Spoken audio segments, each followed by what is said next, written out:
this is a catastrophic failure from this government in allowing young people to have a future.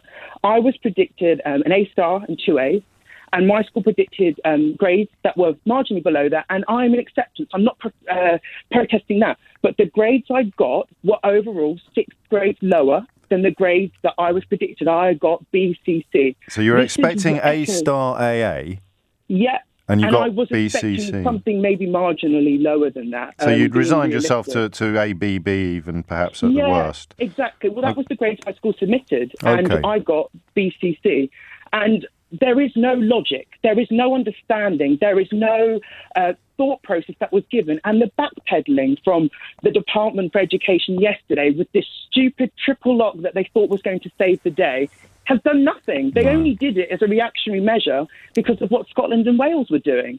The English government or the UK government is always lacking behind Scotland. It started with the closure of schools. Scotland and Wales closed first, and then in the afternoon we had our delayed announcement.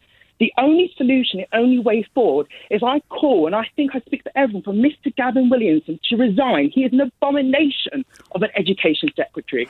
He is disgraceful. Aaron, would you mind getting off the fence, please, and tell me what you really think? Oh, I mean, I think, they're doing an excellent job, and it's unprecedented circumstances. All of that, and, they're doing their best. Have you been in touch with your mates much today? I presume you've all been swapping stories. Yeah. Are you one of the worst hit? Are you one of the ones who's suffered most? No. I've got friends that were going to study maths at university that were predicted A's, A stars. I got a D. I highly doubt that someone that's chosen to study maths is going to be getting a D if they sat the exam. And these sort of ridiculous calculations. And I don't feel sort of victimised. I feel like the whole of the young people that are on the receiving end feel victimised, because there are some people that have done very well, and I'm pleased with them wholeheartedly. Oh, bless you. But there are also many people that have really suffered, and not everyone is in the financial position. I don't think people appreciate that. Repeating year 13 is not just a social decision. Many families find university as a way to be able to afford their finances, and I'm fortunate that if I decide to repeat, or if my siblings decide to repeat, I'm a twin, and if we decide to repeat, we can afford it. Some people, their only way forward is going to university. That's the only cost benefit for them.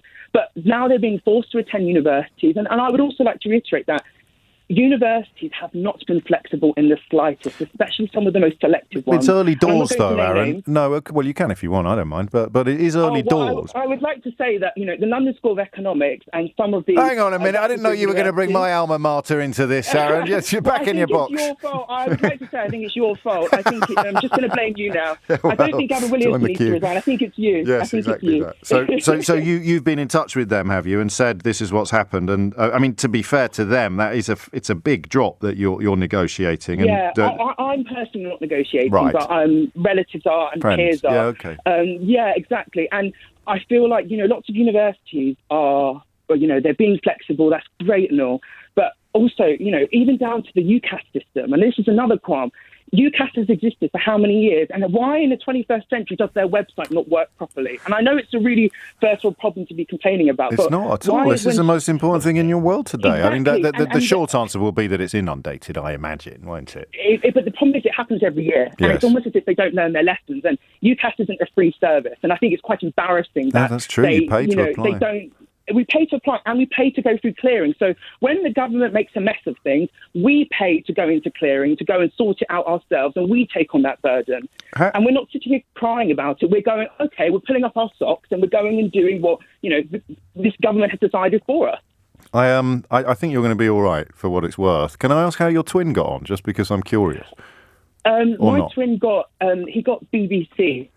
He got a lot lower than he deserved. You both got downgraded a lot. And are you at a school that has what sort of record and reputation does your school have, if you don't mind me asking? We go to two different schools. He goes to sort of a normal comprehensive, and I go to an independent school. Oh gosh! But, so across the board, now you've covered both sides of the scales on that, and you've both had very similar experiences. Exactly. The only shared thing that we have is that we're in the same borough. Right. We're both in Croydon. And, I admire my twin brother a lot, in terms of how hard he worked and how much he has done to really, really work hard. And I think maybe I'm the best place to praise the fact that or to even state objectively, he doesn't deserve the grades he got. You know, a twin brother, we're always in rivalry, but Yes. I can sit there and say, no, those grades are wrong. And I think when it gets to that point where other young people can sit and say to their peers, do you know what, I'm not happy with my results, but I still think you deserve better, and mean it fully and wholeheartedly, I think it demonstrates just how broken the system is. I'm getting a few messages from people suggesting that you should be the Secretary of State for Education. Oh, you never know. Oh, Gavin Williamson, I am coming. I just want to make it clear. I'm glad you're still laughing, and I know that part of the reason is the one that you just very graciously conceded, is that you were in a position with your family, financially and socially, to absorb some of these shocks. But lots and lots of other families are not. And of course, that is why I worry that much of the damage seems to have been done to students at the lower end of the socioeconomic scale.